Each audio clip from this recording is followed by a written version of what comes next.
What is space? My home is my personal space when my wife's away at work, and when she comes home, it is our space. And when I leave our home and I walk out our front door into our building, I enter our community space. And this morning I walked out the front door to my building, and I was still in my community space because we live in a complex with lots of buildings and lots of land in between them. And so I walked through our space and I got to the sidewalk, which is a shared space with the rest of the neighborhood.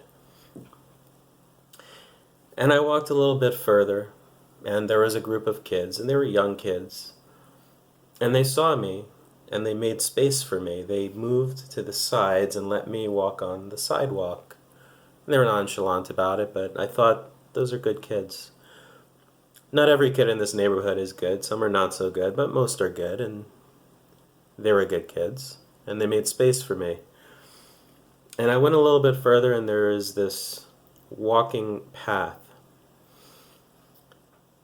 And I went down the path, and it is this strip. It's a small space. It's this strip with this path and trees on either side, but it's a very narrow width of trees on either side of this path. And you can look through the trees, and there are houses and there are buildings on either side. But this little strip created a space for people in my urban neighborhood. Just this little escape from city living. And we all knew that it was on either side of this narrow strip of trees and the path, but it was a little bit of an escape. And I walked down this path, and a couple of people said hello to me. There was an older man jogging, and he looked at me, and I looked back, and he said hello. And there was a woman walking towards me, and she said hello, and I said hello back. And when I exited this space, I got back into our urban environment, back into our neighborhood.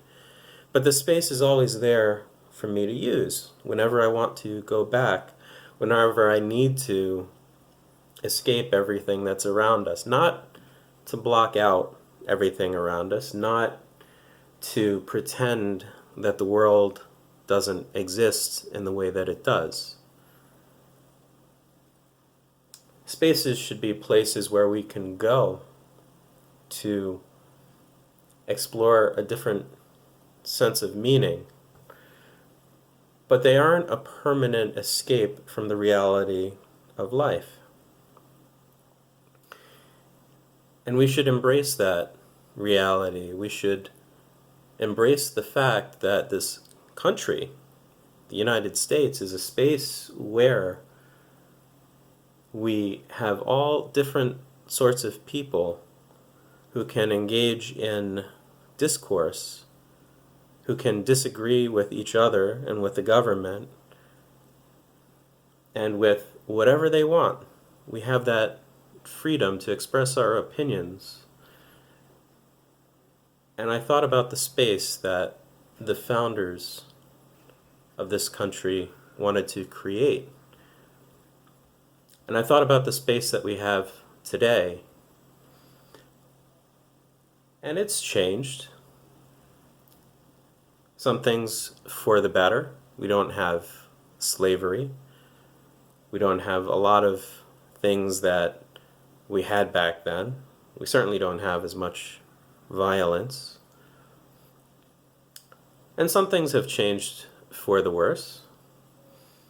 And we can disagree on what those things are, but by and large, this is a good space. This is a place where we have such a diversity of thought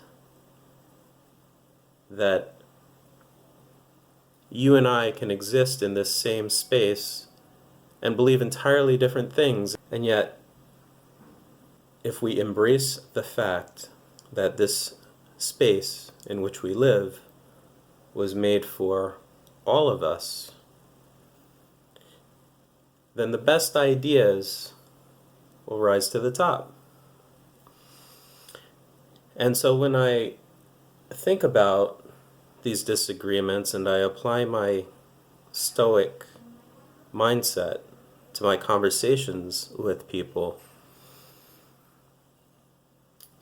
it is my intent for each person in those conversations to walk away feeling happy, to walk away feeling enlightened, and to walk away knowing that we are able to disagree on some things, and yet we are able to agree on so many other things. And that's how I apply my Stoicism to conversations with people when we disagree.